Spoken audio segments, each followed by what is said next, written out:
morning, everyone. Hope everyone's having a great start to the new year. I hope that everyone had a great holiday and a great new year. But with that coming new year, we have some more obligations that we face from the safety standpoint. More specifically, the 300 log and that 300 alpha, that's going to be due on the 1st of February.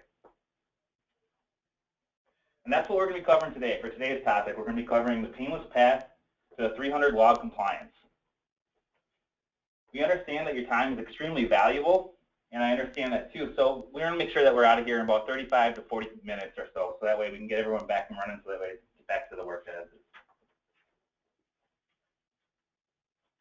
Just some housekeeping stuff before we actually get started here. The webinar slide deck and recording will be made available, and you'll be provided with an access link to that. So that way you have the chance to go back to it if you have some more questions that maybe they were answered throughout the webinar.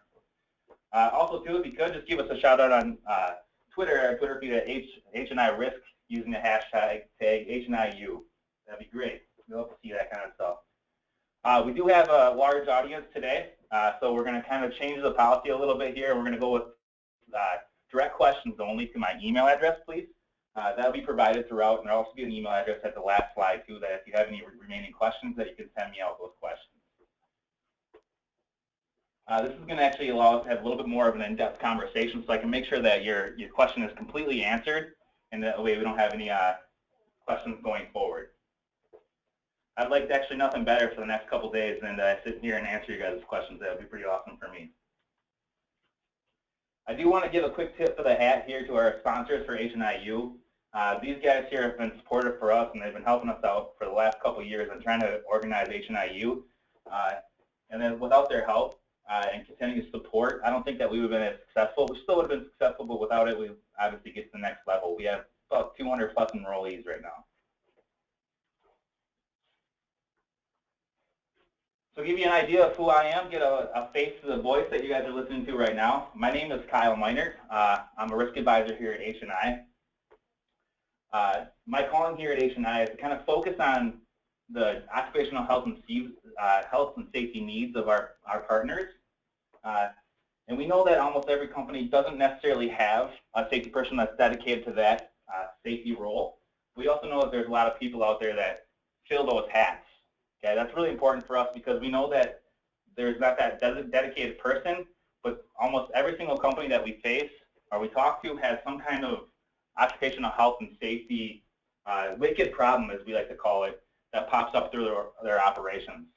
So what my job here is to kind of give you the extra little light in the darkness when you guys are faced with that time. But more importantly, my priority and what I love to do and where my passion really lies is to get out there ahead of time, make sure that we don't have to get involved with that 300 log, and we can prevent those injuries from happening from the first place. So that's where we should start off with, making sure that we prevent those injuries from happening, so that way they're more of a leading indicator instead of a lagging indicator. A little bit about my background. I did graduate from the University of Wisconsin-Whitewater with a degree in occupational health and safety.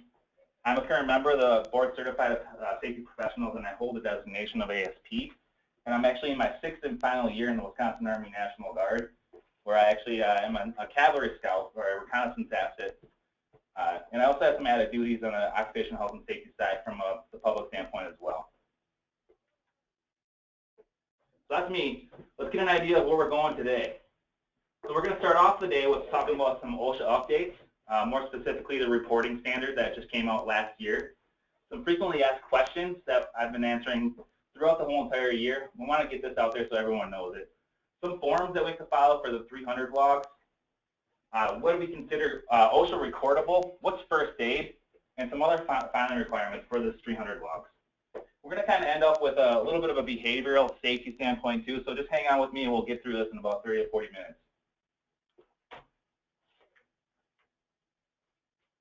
So the OSHA record-keeping update that came out January 2014 stated that now we have to start reporting every single accident that results in a hospitalization, amputation, or loss of eyesight within 24 hours.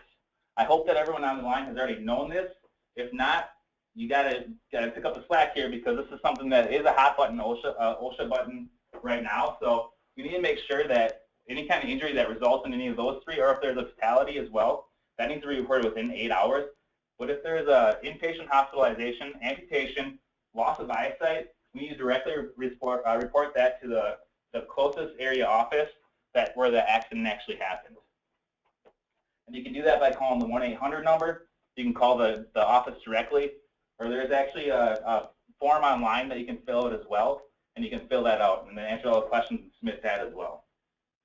So there's a lot of different routes. Just make sure that it's getting done, because if something happens where we don't get this reported and they show up and they see this, this is obviously going to be a big no-no if they show up and see that you haven't reported something that you should have. That's not a good way to start a conversation with an OSHA rep either. So this is a nice little chart that we have, and I like to follow this one because it's nice and easy. We got to keep it simple, right? So this is nice and simple. Did anyone die? If yes, then we must report that incident to OSHA directly within 8 hours. If no, was anybody hospitalized?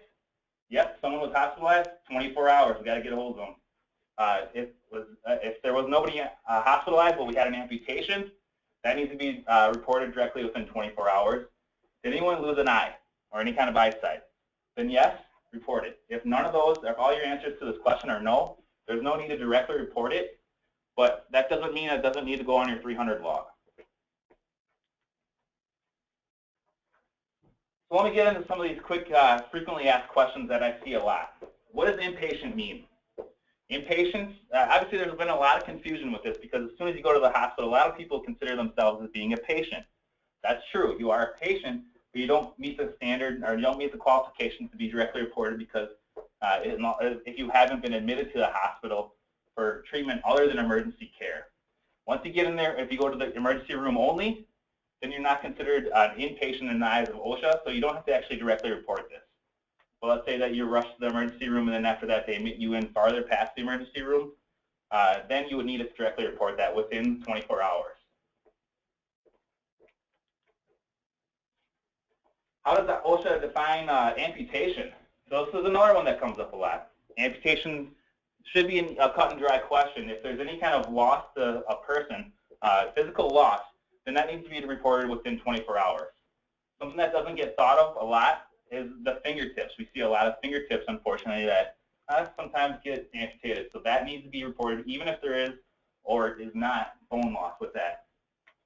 Another thing, let's say that somebody gets injured on the work job. Say something crushes their leg. If something crushes their leg, and then they get to the emergency room, and at the emergency room it's determined that they need to get that amputated because there's no way they could save it, that still would need to be reported within that 24-hour mark. And also the last bullet point that I have there too is the amputations. Let's say that somebody did have a finger that was severed off, but now they're able to reattach that. As soon as that body part leaves the body and it's no longer whole, we need to report that within 24 hours. This is something that pops up quite a bit because we see a lot more temp agencies that are filling a lot more of those temporary roles. Well, who should report that directly to the OSHA office? Should it be that temporary staffing agency, or should that be that person that is hired that temporary temporary staffing agency? And the answer is it depends. It depends on who's got the direct supervision over it. If the temp agency supplies the supervisors are directly supervising the temp employees, at that point, the staffing agency should be the one that's going to be reporting that directly to the OSHA office. Again, temporary workforce is kind of scattered throughout many different states, many different cities, so we want to make sure that we're contacting the office that's closest to where the injury actually happened. Well, let's say that you're hiring a temp staff, and you are the one that's supervising the people, the temporary workers. At that point, then it's your responsibility to go forward and actually get involved and report that directly to OSHA. All right, so this is another thing that popped up, and unfortunately this does happen. Okay, so if there's an employee that has recently gone to the ER, but that's only at that stage in their care, they're determined that they could be released, and then they come back a couple days later and find out that they're going to need more some kind of surgical procedure. Should we report that directly? Well, it depends. Now, if that follow-up was over 24 hours past the first incident that actually injury happened, then we don't have to report that. Okay? So let me restate that.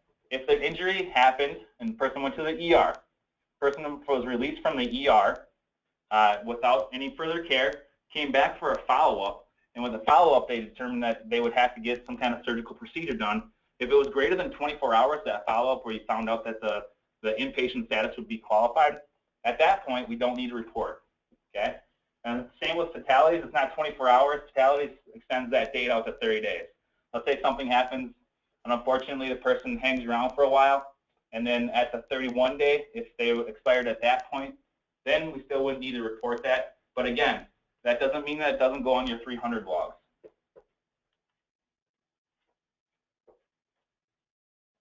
So this is something that's been popping up quite a bit lately. Rapid response investigations. Okay, so this is what the OSHA, once you report this incident or the injury that something has happened or you have to report it directly, they're going to set you up on a different triage. It's going to be 3 categories. Category 1 is going to be an inspection that they're most likely going to come out. Okay, and that's going to be if there's 2 or more fatalities or in hospitalizations. That's when you're most likely going to see them pop out and pay you a visit. Obviously, we want to avoid that if at all possible. So again, thinking proactively, we need to make sure that we're isolating those exposures right away. Category 2. That's if they're going to need to get some more information from you.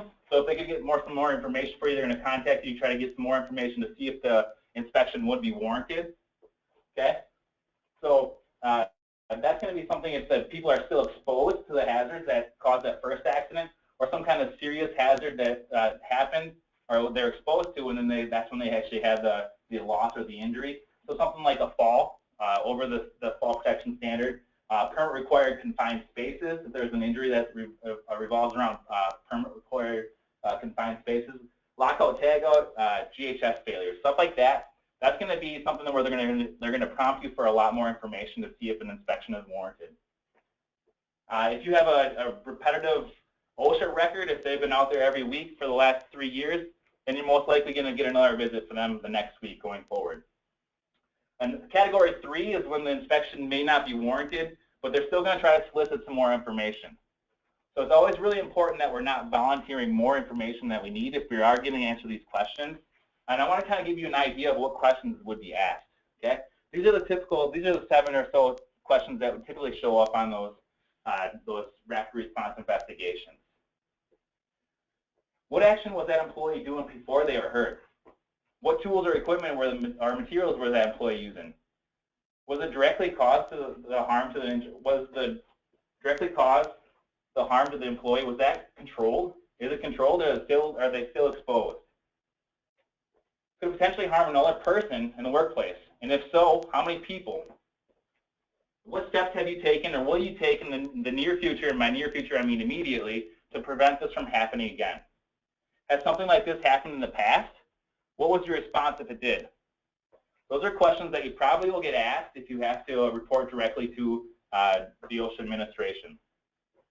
Now, before you do that, if at all possible, I know sometimes time is of the essence, but before you do that, I would strongly suggest doing a root cause analysis and making sure that you have good evidence supporting your facts that you have identified, isolated, and controlled. So that way you can show them that, hey, we did the right thing, we had a loss, we get it, we lost it. For 1 second, we succumbed to the pitfalls of safety, we fell, we're getting ourselves back up, and we're going to pick up from there. We're going to make sure that never happens again, because that's the way we are as a company. So as long as you have that documented evidence proving that you've done that, by documented evidence, I'm talking about statements, I'm talking about witness statements, anything that you can produce, pictures, say 1,000 words. So if you can show them a picture that, hey, this machine wasn't guarded, yep, the guy got hurt, now we got a guard on top of it, there's no way that anybody else can ever be hurt on this machine again. Take a picture of that, hopefully that shows off that, yep, you've controlled that hazard and no longer will it happen again. So going back, so Cat 1, something where there's an inspection that's going to be warranted. Is there 2 or more fatals or hospitalizations? There's a youth worker under the age of 18, or you have that repeat history. Cat 2 is that employees are still exposed to that injury. There's a serious hazard, like a fall, permit required confined space, one of those. Or else you do have temp workers in there as well. That could also be another trigger for an inspection in Cat 2. So let me throw this out here quickly. The next little pop quiz is thinking a little bit more. So I'm going to read this scenario and let you think about if you think that this should be reported directly or not. An employee suffers a substantial burn while grinding. The employee goes to the ER, his burn is clean and bandaged, and then he is released from the ER shortly thereafter. When he's going back for that checkup 2 days later, it's determined that the individual will need a skin graft surgery, and inpatient status will be qualified. Should this be directly reported to OSHA, or should it not be? Think about that. Remember what I said about that 24-hour clause. If the inpatient status has been qualified after 24 hours, then we don't need to directly report this. You can, if you'd like to. I think that if you'd like to, I think we need to have a conversation about that, because that's probably not the best route. But we can always just get this on the log and move forward from there.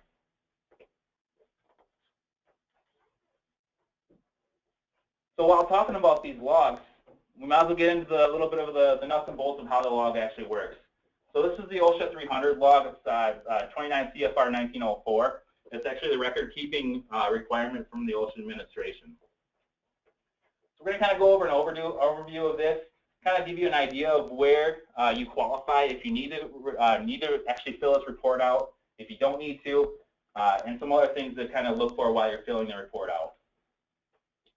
So I'm sure a lot of people out there have heard of the exemption for the 300 logs. And there is the exemption that's still available.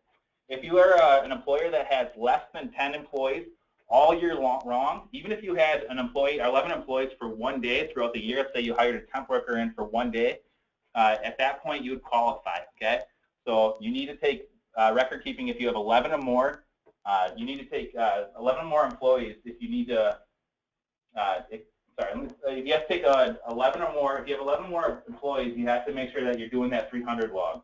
Okay. If you have 10 or fewer, you fall into that exemption, and you won't actually need to take those logs throughout the year. But that being said, how hard is it to write somebody's name down on a piece of paper? Sometimes it's best case scenario if you just fill it out anyways, because like I said, it's like 2 minutes of work, and that way you're kind of protecting yourself in the long run. There is another exemption that is available as well for the low hazard industries. So low hazard industries have been changed a little bit over the last year. So if you're unsure, if you think that you are a low hazard industry, please call me or contact me or email me or send a question, and I can verify that for you. I can look it up and see if that is actually your NCIS code. And if you are, then you're exempt and you don't have to fill out the 300 logs. But chances are, like I said, it's best case scenario just to go ahead and fill it out anyways.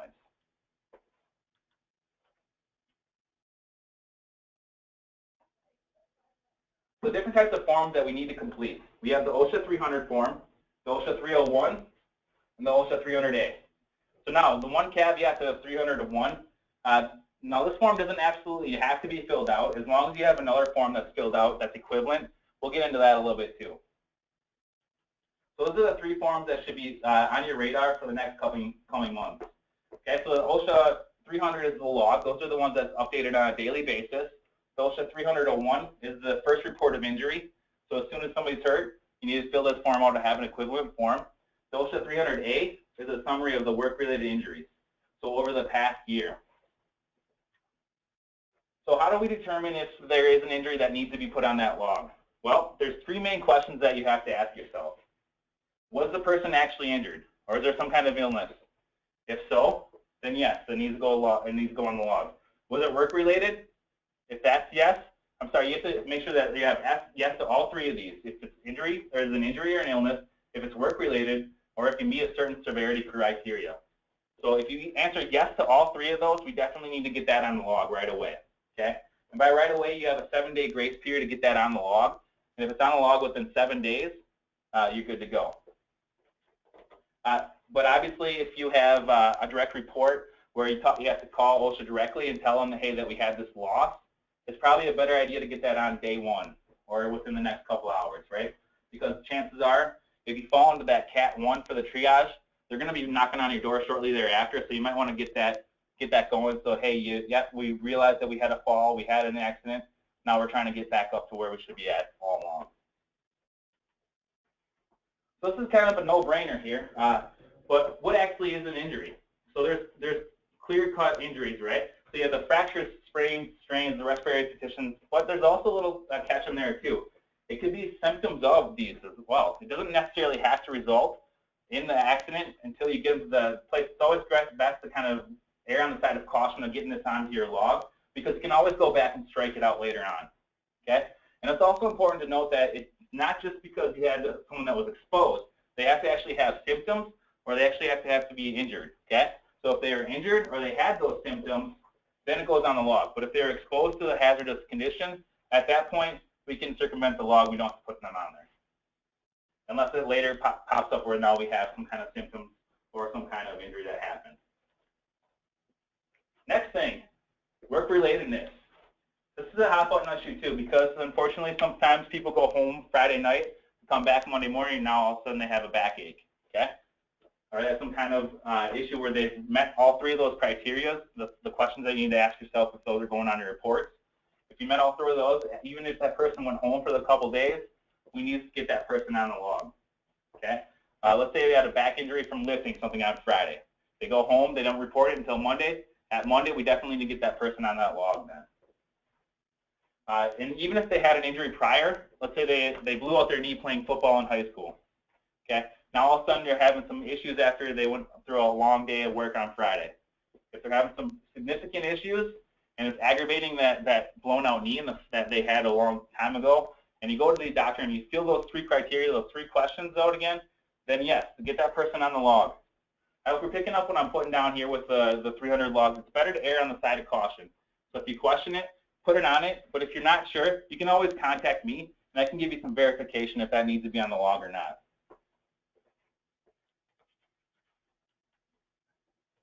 So the severity requirement.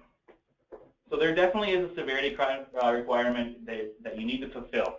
Okay? So if you get to the point where you're questioning this again, make sure you contact me and we can square you away on it. But this is the bullet point that you need to think about if it reaches that severity requirement. Was there a fatality? That's a no-brainer. As soon as there's a work-related fatality, that goes on the log, no question about it.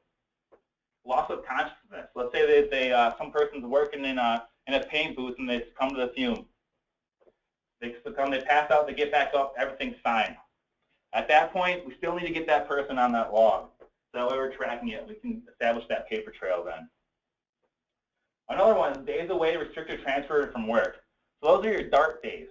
So anytime that the person's away from work, it has to be the next day, right? So if the person was injured on Wednesday and they go to the doctor releases them for the full day, and they come back on Thursday with no restrictions or days away. At that point, they wouldn't need to go on the list, on the log, but it's like I said, it's better to err on the side of caution. But you have that 1 day buffer. So if it's the day of, that doesn't go on the log. If it's 3 or 4 days after that, then yes, it needs to go on the log. What about if that person's hurt, go to the ER, they're released, they come back the next day, and now they can't perform the duties that they were doing before? They have some kind of restriction where they can't lift 50 pounds, they can't stand, they can't raise their arm above their head. At that point, it's called a transfer or restricted duty. Okay? So we need to find them a different type of work so that they can still stay at work, which is always the #1 goal, but they can't perform the duties that they were performing before they were injured. An important part about that as well is if you can't accommodate the work, if you have some kind of work restrictions where you can't accommodate them, then unfortunately at that point it's still considered a days away. So make sure we're tracking that properly with the logs as well. But if you have that issue and you have some kind of work restrictions that you can't accommodate, I would highly suggest contacting us, because we have a million different projects that we can help you out with and get them involved, from an online training system to being involved a little bit more in the community. So the biggest thing, the questions that always pop up about the severity requirement is the first aid little caveat there. So if someone is only receiving first aid treatment, do they go on the log at that point? No. Nope. As soon as it's considered first aid only, they don't have to be on the log. Okay? But if they, for some reason, at some point in time, elevate above first aid, then yes, it needs to go on the log. And this is another thing that's kind of a stickler as well, medical prescriptions. Even if you have 800 milligrams of ibuprofen that's prescribed once that person goes to the ER, we need to get that person on the log then as well. Okay? Now, a little tip on that, we can also try to to talk with the healthcare provider and get them set up to where we can provide ibuprofen over the counter for that employee. So that way we're not getting that prescription, because as soon as they get that prescription at the 800 milligrams, which is prescription grade strength, then they need to go on that log. So I'm talking a little bit more about first aid, and we're going to kind of jump into that a little bit more too, just so you get an idea. Maybe you can answer some questions before they're put out there. So what exactly is first aid in the eyes of OSHA? Well, first aid is something that I'm going to kind of go down a list of different topics that would be considered first aid. So we talked about that already, the non-prescription medication, so over-the-counter strength ibuprofen. If that's what we're going to treat this person with, and if that's what we've been okay to treat this person with, at that point, we don't need to put them on the log. That's first aid only. But cleaning or flushing of the wounds or soaking a superficial wound, something that doesn't require stitches, something that's not a deep cut, that is also first aid. Okay, so we don't need to get that person on the logs either. Drilling of fingernails. Everyone's always seen that where they're using a hammer, hit their fingernail, next thing you know, it's purple and blue underneath. If that starts swelling up to the point where you're going to drill it and then cap it, obviously we're not doing that at work, we're doing that at a medical provider. At that point, it's not considered work, or it's not considered above first aid, so they wouldn't need to go on that log. But again, making sure that we're following the criteria of what the healthcare provider provides, right? So if the person says, the doctor says, we're just going to drill it, tap it, and then drain it, it's not considered 300 log worthy. This is another thing that pops up quite frequently too, is any kind of slivers. So let's say someone's working with wood and they get a nice big sliver in there. As long as it doesn't get infected and all they use is a cotton swab or something along those lines to pull that sliver out, if it gets to the point where they actually have to go in, and I'll say that it's infected and there's a bigger procedure that's got to follow after that, then yes, it is. But if it's just a simple sliver, we can pull that out. No question about it, and then they don't go on that 300 log. There's another thing too that you need to kind of think about. This is kind of a gross topic, but if there's a sliver in the eye or something like that, at that point, there's no question, it goes right on that log. Okay? So let me run down that list one more time for you. Non-prescription medication, cleaning or flushing the wound, drilling a fingernail. One thing I didn't talk about is temporary immobilization devices, so something like a splint that can be removed shortly thereafter. That's another thing on the list. Splinters that can be removed with tweezers, as long as they're not in the eye and as long as they don't get infected. So that's your first aid. If you have any other, obviously it's case specific. So if you have questions about this, contact me. Okay. Let me be that workhorse for you so I can figure out the answers for you. That way you don't have any questions in your mind. So here's another little quick pop quiz for you. A company has 6 employees all year long, and one of the employees was lifting one of these heavy rocks and he lost his grip. The rock came crashing down, struck another employee's fingers. The fingers were badly mangled but not amputated. The employee was rushed to the ER, and it was determined at that point the right index finger, just the tip, would need to be amputated. Think about this. Should it be recorded on your 300 log? And should this be directly reported?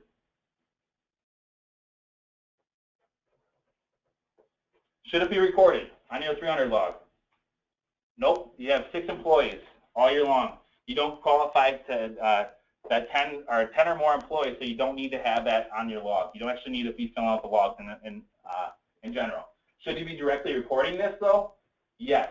Okay. Just because you don't have to fill out that log does not mean that you're exempt from reporting this directly to OSHA. Okay. So unfortunately, at this point, since there was an amputation, it fills the requirement of direct reporting. And again, that's at the local office that's in the area when and where that person was hurt. So let's look at an actual log here. I'm going to kind of go over this step by step and different clause by different clause. All right, so this is a person that was injured at work. Notice that we're filling it out to a point where the information is there if someone has questions later on, but we're not volunteering more information that's needed. Because as soon as OSHA shows up, this is one of the first things that they're going to ask for is, let me see your 300 logs. Okay? But we see that Mr. Baggin is a welder in the shop, and in In May, he actually fractured his arm from a fall. Okay, so he went to the ER. So there's no direct reporting, and he was faced with 12 days away. So notice that we have each in column column G through J. Only check one box in that mark. Okay, so that one will be days away. He's only away for 12 days. But also see at the end too that there's an injury checkbox too. Make sure you check in that so you're completing the form completely, 100%. You don't want to have gaps in your forms, because if you start doing that, that looks bad on you. And like I said, this is one of the first things that you're going to see OSHA people asking for is let me see your log. So if this is the first thing that they see and there's gaps in your logs, you're not starting off the right way in the first place. So this is what we talked about, the reserved or restricted transferred jobs. Okay, this person was working in a pouring deck and they sprained their right knee stepping down from a platform. They didn't have any days away, but they could no longer work at that level anymore. So they had some restrictions, or they've been transferred to a different position. So again, we're checking column I there, and then we're going to mark down 14 days. Again, make sure that we're filling out that last column there as well. Notice how this one doesn't have it on there, but that one show that so that way we can make sure that we're following that up going forward.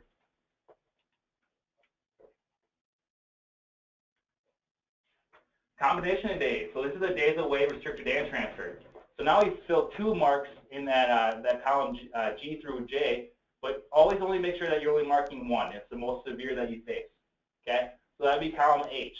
And we've got 15 days away with 12 days transferred. You can notate that in column K through L that, yes, this person was working from days away. They had some kind of restriction where they couldn't come to work. So they had 15 days at home. They came back, and then they had 12 more days before they were considered fully healed, and they could get back to work where they were working before. So it's really important that you only check 1 box in column G through J. So this last guy here, what do you see wrong with this column? Nothing, actually, because you see that there's no days away. That's the first thing that would draw your attention. There's no days away. There's no restricted transfer, because this is other recordables. Something that happened, something that where he had to get stitches. This guy in particular had to get stitches, so it does qualify to be on the 300 log, but he doesn't have any days away, so that's column J.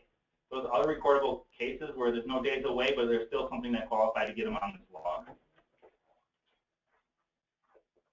So this is an overview. This is obviously the one thing that we didn't have on here is just the fatality. If there's a fatality, then obviously you just mark column G and then move on. Make sure that we isolate and control that. Some other recordable criteria, too, that often pops up is skin disorders, poisoning, hearing loss, tuberculosis, or some kind of respiratory issue, and needle sticks. A couple little bullet points for each one of them. The skin disorder has to be something that was caused at work, right? So some kind of chemical that they're exposed to possibly that later resulted in some kind of dermatological issue. So eczema, something dermatitis-wise, inflammation of the skin. Okay, something along those lines. That would qualify for a recordable event as well. Poisoning, if somebody has an abnormal amount of toxic substance in their system, at that point, let's say they have CO2 poisoning or lead poisoning or something along those lines, yep, that's recordable as well, so get that on the log. Hearing loss is kind of a stickler because you have to have an established baseline first, but as soon as they have an established baseline with a shift of greater than 10 decibels in either left or right ear or both ears, that would need to get on this log as well.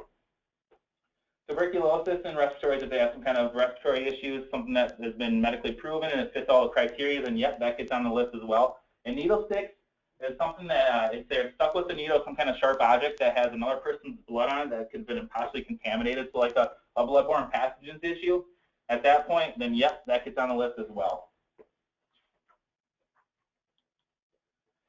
I know that we have a lot of transportation industries on the line right now, so I wanted to take a couple seconds here to talk specifically about some things that they face and if it's considered work-related or not. If a person's working in the cab or traveling down the route and they do have some kind of injury, some kind of back issue or something like that, yes, that is considered covered, and we need to make sure that it gets on the log as well. Sometimes with they work for 10 hours and now they're taking their break in the sleeper berth, if they get injured at that point, then no, that's not considered work-related, so that wouldn't be put on the 300 log. Injuries in a motel, anything that's kind of off-duty or in their break time does not get covered as well on the 300 log. If you're eating or bathing as well, that's not on there either. But it's also important to note, and see that asterisk below, the OSHA logs do not determine if the work comp is going to cover it or not. Okay, so a lot of these probably would end up being covered on a workman's compensation, but just because it's not on the log doesn't mean that the workman's compensation isn't going to cover it. All right, so those are some considerations there, and I want to talk a little bit more about the 300 Alpha as well. So 300 Alpha is your annual summary review of all the incidents that you had. This is the one that you have the requirement of getting it posted on the February 1st, and it has to be posted in a prominent location. Don't stick it in the bathroom somewhere. Put it in a prominent location, probably on the communications board or some kind of area where they're punching in and out. Make sure it's at a prominent location, and also make sure that you have it up from February 1st all the way to April 30th. That's the hit times. Make sure that they're posted and readily available for anyone that needs to see it. Okay. And then one other thing, this is probably the most difficult thing that you'll have to face with these 300 logs, which is really easy, is getting a signature from an authorized personnel within the company. So it has to be some kind of leadership, some kind of management personnel that has the authority to sign off on it. So what you're doing here is you're putting the person's stamp of approval on it, so they're saying that, yes, this is accurate and this is the losses that we had. So that way it gets a little bit more buy-in from that higher level. So again, making sure that we have this posted from February 1st all the way to April 30th is extremely important. Make sure we have that signature is the next part on there. The NCIS codes, that's also really important too. If you can, if you don't know what your code is, contact your current carrier, or you could even contact the broker. You could even contact me, and we can look it up and get you squared away on that so you're considered compliant. So again, for those employees that are paid by the mile, if you see back on this form 300A, you have to estimate too how many hours you've had worked for all employees. That's including transportation employees that are paid by the mile. So how do we figure that out? Well, it's a simple, easy equation here. So what we do is take the number of miles driven and divide that by the average MPH. So hopefully we're not going above that 65, 70 mark, but we use whatever we have for the average MPH, miles per hour. And that gives us the total hours that were worked driving. Now we need to add the hours worked driving with the estimated hours not driving, maybe doing the walk around, doing something along those lines where they're still working, but they're not driving. We add those together, and that's the total amount of hours that has been worked by that single employee. But remember that this 300 Alpha form is asking for a total worked by all employees, so that needs to be done for every single employee, so you can get a good estimate about where you're at for how many hours you had. So this is that injury and illness first report form. So this is a OSHA 300 form, 301, I'm sorry. This is something that doesn't necessarily need to be filled out, like I said earlier on, as long as you have an equivalent form that's filled out and does have all the same information on it. So a lot of the forms that you fill out for workman's compensation, which are usually filled out pretty promptly after there is an injury, will cover a lot of this information. So don't feel like you're obligated to fill this out, but make sure that you have an equivalent form that's going to take its place if you're not going to use it. Another question that pops up quite frequently is, how long do I have to have this posted up here? As you can see, for 5 years. You have to keep it on file for 5 years. You don't have to keep it posted. You have to keep it on file for 5 years, so that way you can provide it in case you get that OSHA's here and they ask you for your previous year's 300 days. So make sure you have it for 5 years. And don't be that person that's going to send in your 300 logs unless you're specifically asked for it. Again, going back to we're not going to try to volunteer information if we don't have to. And if somebody comes and asks you, hey, I'd like to see, one of your employees asks you if they'd like to see the previous year's 300 forms, that's okay too. Let them see it, but make sure that we sterilize it so there's no names on it, any kind of personal information, especially if there's some kind of needle stick or some kind of other thing. Make sure we're just taking the names off so we're not seeing the personal information, and then we don't have to worry about the HIPAA violations that we could be possibly facing at that point. But make sure they're available for those employees, because if they're asking, then you know that you have an employee that actually cares. So it's good to make sure that that's available for them.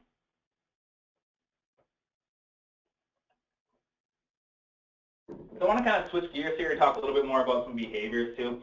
So 300 logs are a way to capture lagging indicators. Okay. What I say by lagging indicators is something that's already happened that we can't control. So at that point, there's nothing more that we can do than stopping it from happening again. Well, we've already suffered that one loss. So this is where I'm saying that we need to start looking at safety a little bit more proactively. This is a ratio that has been seen almost everywhere. I'm sure everyone that's ever talked about safety has always seen this law, or this triangle. So 321, 29, and 1. For every 300 near misses, we have 29 soft hits, first aids, minor incidents, whatever you want to call them, and then we have that one big one. It's kind of like a ratio, right? So for every 300 near misses, we have 29 soft hits and one big hit. Okay. So if we're going to look at safety from a proactive standpoint, should we look at those lagging indicators, something that's happened before? Obviously not, right? We need to start focusing more so on the leading indicators. So we need to find out what's causing these issues before they become a loss. So we can isolate, control, and then eliminate. Very important to be proactive about safety because, like I said, there's nothing you can do once there has been a loss already. And the truth about losses is that about 95% of all losses that are faced in the industry that we see, even at work, at home, or anywhere, really, any accidents that you see have been, maybe this is a little bit too conservative, but I feel like the numbers are probably closer to 97, 98% of all accidents that happen are considered controllable because they're related to unsafe acts. As long as we start controlling those acts so we're not faced with those issues, we shouldn't be getting those numbers bumped up on the 300 log. Maybe you have one, maybe you have two, maybe you have three people show up on that 300 log. But if you have more than that, we have some issues that are a systematic flaw in the workplace that aren't getting addressed. So if that flaw is not getting addressed, so that's going to keep pumping up those numbers on that 300 log. You need to find out what those unsafe acts are that are happening that are causing these issues. We need to control those. We need to stop those from happening so that way we're not faced with a loss. Because there's a huge impact when you think about losses, right? When I talk about losses to a lot of people, they assume automatically that I'm talking about dollars and cents. That's not true, right? For every employee, they're not concerned so much about those dollars and cents. What they're more so concerned about is their own personal loss. Okay? Sure, yes, dollars and cents plays in, but there's a loss to their family life, there's a loss to their work family, and also a loss to themselves. So there's a huge impact for these losses that we need to kind of focus on our safety efforts on so we can control those from happening. And the last thing about this too is I like to talk about inches and seconds when I talk about consequences. Consequences are definitely measured in inches and seconds. This guy that's standing on this plank here, he's about 2 to 3 inches away from having some kind of loss, right? Because as soon as he gets a little bit farther on, that's probably going to tip over. So how do we control that? We need to make sure that we're stepping back and looking at our consequences, that, hey, this could have happened, but it didn't. Next time, let's make sure there's not even a question about this happening. Okay, because if this person scoots forward another inch, now there's a loss. But if he steps back and gets an actual device that he should be walking on, he's not going to even come close to facing that loss. And I get it with safety. Safety is always, and trust me, I believe this 100%, safety is priority number one. But it's not the only priority. We have to keep in mind that we're operating a business. And I understand that, right? We need to make sure that we're still operating a safe business, but we're putting out a good product, and it's a quickly produced product, okay? So we need to kind of find, when we're making our safety efforts, we need to kind of find that little sweet spot in there where safety, quality, and productivity is all matched, okay? Obviously, safety is always going to be the #1 priority coming from a safety guy, but if you start delegating too much of your assets into the safety aspect, or too much into productivity, too much in quality, it starts stretching that triangle away, and next thing you know, it's going to flop over. Something's going to happen where we're not going to have as successful of a business if we could find that little sweet zone where we're combining safety, quality, and productivity. It's very important to make sure that you keep this in the back of your mind, so that way you can make an economical decision with keeping safety in your forefront of your mind as well. So that's where we're going to actually get the most amount of efficiency when we're trying to make a change to the culture.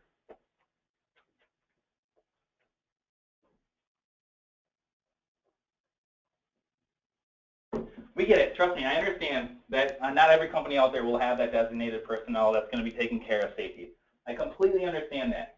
A lot of times we do have that person that's fulfilling the safety role or wearing that safety hat. I get it, right? There's a person that's not really 100% confident with their skills on safety.